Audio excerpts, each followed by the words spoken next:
ஒரு அழகான கிராமம் இருந்தது. அந்த கிராமத்தில் பார்வதி அம்மா வாழ்ந்துட்டு வந்தாங்க. அவங்களுக்கு கவின்னு ஒரு மகன் இருக்கான். இன்னும் கல்யாணம் ஆகலை. சிட்டியில் வேலை பார்க்குறான். இது கவின். நல்லா படித்ததுனால சென்னையில் ஒரு ஐடி கம்பெனியில் வேலை பார்க்குறான். அவனுக்கு சிந்துவை ரொம்பவும் பிடிக்கும். கவின் ஒரு நாள் கிராமத்துக்கு வந்திருந்தான்.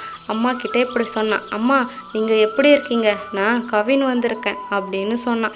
அதுக்கு பார்வதி அம்மா, பாப்பா கவின், அம்மா உன்னையே தான் நினச்சிக்கிட்டு இருந்தேன், ஆனால் நீயே இந்த அம்மாவை பார்க்க வந்துட்டியா? சரிப்பா கவின், நீ சாப்பிட்டியா? இன்னும் சாப்பிட்டு இருக்க மாட்டேன், நீ வா, அம்மா உனக்கு பிடிச்ச எல்லா சாப்பாட்டையும் செஞ்சு தரேன் அப்படின்னு கவினை கூட்டுட்டு போய் அவனுக்கு பிடிச்ச எல்லா சாப்பாடுகளையும் விதவிதமாக செஞ்சு சாப்பிட சொல்லி கவின்கிட்ட கொடுத்தாங்க பார்வதி அம்மா. கொஞ்ச நேரம் போனதும் கவின் இப்படி சொன்னான், அம்மா நான் உங்ககிட்ட ஒரு முக்கியமான விஷயம் பேசணும், அதுக்காக தான் இங்கே வந்தேன் அப்படின்னு சொன்னான். அதை கேட்டதும் பார்வதி அம்மா, ஆமாம் கவின், நானும் உங்ககிட்ட ஒரு முக்கியமான விஷயம் சொல்லணும் அப்படின்னு சொன்னாங்க பார்வதி அம்மா. அதுக்கு கவின், சொல்லுங்கம்மா, எதுவாக இருந்தாலும் என்கிட்ட சொல்லுங்க, நான் அதை நிச்சயம் உங்களுக்காக செய்வேன் அப்படின்னு சொன்னான் கவின். அதுக்கு பார்வதி அம்மா இப்படி சொன்னாங்க, கிராமத்தில் இருக்க என் அண்ணன் மகளை உனக்கு நான் கல்யாணம் பண்ணி வைக்கலான்னு நினைக்கிறேன் அப்படின்னு சொன்னாங்க. அதுக்கு கவின், அம்மா நான் என் கூட வேலை செய்கிற சிந்துவை விரும்புகிறேன், அவள் ரொம்பவும் நல்ல பொண்ணு, அவளை தான் கல்யாணம் பண்ணிப்பேன் அப்படின்னு சொன்னான். அங்கிருந்து கிளம்பி சிட்டிக்கு வந்ததும் சிந்துவை ஒரு பார்க்குக்கு வர சொல்லியிருந்தான். சிந்து கிட்ட இப்படி சொல்லிக்கிட்டு இருந்தான், சிந்து நான் என்னுடைய அம்மா கிட்ட நம்மளுடைய கல்யாணத்தை பற்றி பேசிட்டேன், அவங்களும் சம்மதம்னு சொல்லிட்டாங்க அப்படின்னு சொல்லிக்கிட்டு இருந்தான் கவின். அதுக்கு சிந்து இப்படி சொன்னான், எங்கள் வீட்லேயும் நான் சொல்லிட்டேன் கவின், இன்னும் கொஞ்ச நாளில் நம்ம ஆசைப்பட்ட மாதிரியே கல்யாணம் பண்ணிக்கலாம் அப்படின்னு சொன்னான். அப்படியே 2-3 மாதம் போச்சு. சிந்துவோட அம்மாவும் அப்பாவும் சேர்ந்து கவினுக்கும் சிந்துக்கும் ரொம்ப சந்தோஷமாக நல்லபடியாக கல்யாணமும் பண்ணி வச்சாங்க. சிந்து இப்படி சொன்னான், அம்மா அப்பா நீங்கள் பத்திரமா இருங்க, நான் கிராமத்துக்கு போயிட்டு வரேன் அப்படின்னு சொல்லிட்டு அங்கிருந்து கிளம்புனான். கவின் சிந்துவை கூப்பிட்டுக்கிட்டு கிராமத்துக்கு வந்திருந்தான். பார்வதி அம்மா இப்படி சொன்னாங்க, கவின் யாருப்பா இந்த பொண்ணு இங்கே கூட்டிட்டு வந்திருக்க அப்படின்னாங்க. அதுக்கு கவின், அம்மா நான் உங்ககிட்ட சொன்னேன்ல எனக்கு சிந்துன்னு ஒரு பொண்ணை பிடிச்சிருக்குன்னு, அது இந்த பொண்ணு தாம்மா.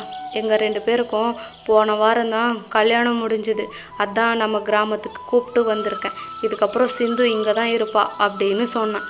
அதை கேட்டதும் பார்வதி அம்மா, சரி வாங்க, எதுக்கு வெளியவே நிற்கிறீங்க, உள்ளே போகலாம் அப்படின்னு சொல்லி 2 பேரையும் உள்ளே கூப்பிட்டுட்டு போனாங்க. ஒரு 2-3 நாள் போச்சு. கவின் இப்படி சொன்னான், அம்மா சிந்து நான் சிட்டிக்கு போக வேண்டியது இருக்குது, சிந்து நீ என்னுடைய அம்மாவை நல்லா பார்த்துக்க, அம்மா நீங்களும் சிந்துவை பத்திரமா பார்த்துக்குங்க, நான் கொஞ்ச நாளில் திரும்பி கிராமத்துக்கே வந்துடுவேன் அப்படின்னு சொல்லிட்டு கிளம்புனான். அன்னைக்கு நைட்டு சிந்து ரூமில் படுத்து நல்லா தூங்கிக்கிட்டு இருந்தா. வெளியே கட்டலில் பார்வதி அம்மா படுத்து தூங்கிக்கிட்டு இருந்தாங்க. கொஞ்ச நேரம் போனதும் சிந்து எழுந்து வந்து, அத்தை அத்தை எழுந்துருங்க அப்படின்னு எழுப்பினான். பார்வதி அம்மா எழுந்து, என்னம்மா சிந்து இந்த நேரத்தில் இங்கே வந்து நிற்கிற, தூக்கம் வரலையா உனக்கு அப்படின்னு சொல்லி கேட்டாங்க. அதுக்கு சிந்து இப்படி சொன்னான், அத்தை உள்ள ஃபேன் இல்லாததால் எனக்கு தூக்கமே வரலை அப்படின்னு சொல்லிக்கிட்டு இருந்தா. மறுநாள் காலையில் பார்வதி அம்மா இப்படி சொன்னாங்க, அம்மாடி சிந்து நம்ம வீட்டில் ஃபேன் இல்லைம்மா, புதுசாக ஒன்று வாங்கணும் அப்படின்னு சொன்னாங்க. அதுக்கு அத்தை உங்ககிட்ட பழைய ஃபேன் கூட எதுவுமே இல்லையா, இருந்தால் சொல்லுங்க அப்படின்னு சொன்னா சிந்து. கொஞ்ச நேரம் போனதும் பார்வதி அம்மா ஒரு ஃபேனை எடுத்துகிட்டு வந்து சிந்து கிட்ட கொடுத்தாங்க. சிந்து இந்த ஃபேன் ரொம்ப நாளாக ஓடாமலே இருக்குமா அப்படின்னு சொன்னாங்க. சிந்து அந்த ஃபேனை முதல்ல ப்ரஷ் வச்சு ஃபுல்லாக சுத்தம் செஞ்சுக்கிட்டு இருந்தா சிந்து.